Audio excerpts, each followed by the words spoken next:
Hello dear students, welcome back once again in a new video series. म हुँ तपाईहरुकै Rajan sir. र आजको भिडियोमा ग्रेड 7 को 2081 को फाइनलमा सोधिएको मोडल क्वेशन लिएर आएको छु। हेर्न सक्नुहुन्छ क्वेशन नम्बर 1 मा हामीहरुलाई पोएम दिएको छ र ए नम्बरमा म्याच द फलोइङ छ। त्यस्तै गरी क्वेशन नम्बर 2 मा read the text and answer the given questions भनेको छ 5 मार्कमा। एलिफेन्ट को बारेमा लेखेको एउटा प्यासेज छ अनि त्यसको बेसिसमा 5 वटा क्वेशनहरु छ जसको आन्सर दिनुपर्ने हुन्छ। त्यस्तै गरी क्वेशन नम्बर सी मा रिड द टेक्स्ट भनेर फेरि अर्को अनसिन टेक्स्ट टाइप 1 दिएको छ, फेसबुक को बारेमा छ 5 मार्कमा। हेर्न सक्नुहुन्छ आफैले पढ्नु होला र सकेसम्म आफैले सल्भ गर्ने पनि कोशिश गर्नु होला है त। हेर्नु त फेसबुकमा चुज द बेस्ट आन्सर छ 5 वटा क्वेशन जसमा अलग अलग अप्सन्सहरु पनि छ, 4 वटा अप्सन छ। सही आन्सरलाई चाहिँ खाली ठाउँमा लेख्दा नि भयो, टिक लाउँदा नि भयो। त्यसैगरी क्वेशन नम्बर 4 मा स्टोरी दिएको छ र यो चाहिँ क्वेशन नम्बर 4 चाहिँ 10 मार्कको हुन्छ है त। यसमा ए र बी गरेर दुईटा टाइपको क्वेशनहरु यसमा सोधिन्छ। ए नम्बरमा फिल इन द ब्ल्याङ्क्स टाइपको छ, त्यस्तै गरी बी नम्बरमा क्वेशन आन्सर छ जुन दुवै चाहिँ ए र बी दुवै 5-5 मार्कको छ है त। त्यसैगरी क्वेशन नम्बर 5 मा पंक्चुएट द फलोइङ टेक्स्ट भनेको छ। यसमा 10 वटा मिस्टेक्सहरु हुन्छ। त्यो मिस्टेक्सहरु सच्याएर फेरि लेख्नुपर्ने हुन्छ र त्यसलाई त्यसको तल अन्डरलाइन पनि गर्नुपर्ने हुन्छ। 10 मिस्टेक्स है त। त्यस्तै गरी क्वेशन नम्बर 6 मा write an email or a letter to your friend using the guidelines given below यस्तो दिएको छ 5 मार्कमा।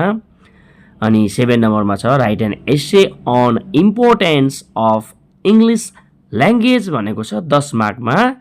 र 8 नम्बरमा छ choose the best answer to complete the sentences and rewrite them भनेर 10 वटा अलग अलग ग्रामर क्वेशन सोधेको छ। ए नम्बरमा छ C is university student, A and the लगाउनु। बी नम्बरमा what is dash your mind in on with. C number I usually have had got my bike serviced at smart garage. D number one of the boys dash standing at the gate is MR. E नम्बरमा छ C is active dash has old age although despite of. Question number F मा दिएको छ he set a table for dinner last week don't didn't doesn't लगाउनु छ। जी नम्बरमा she said that dash from India, she is a was she was reported speech को question छ। H नम्बरमा if I dash the PM I would ensure law and order in the country where could र had यो conditional सँग related question छ। I नम्बरमा cattle were dash due to the earthquake died killed killing. And lastly J नम्बरमा छ C is wearing a white coat and a stethoscope so she be a doctor or a nurse may can must. Try to solve the question yourself first, and if you want full answer of this question, please let me know in the comments. Hey, okay dear, I hope you liked today's video.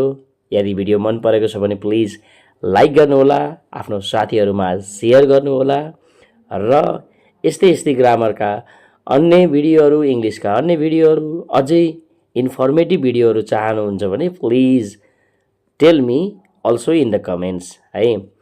र आजको video कस्तो लाग्यो please त्यो पनि message गर्नुहोला, comment गर्नुहोला। आजको लागि यति नै। Thank you, by by.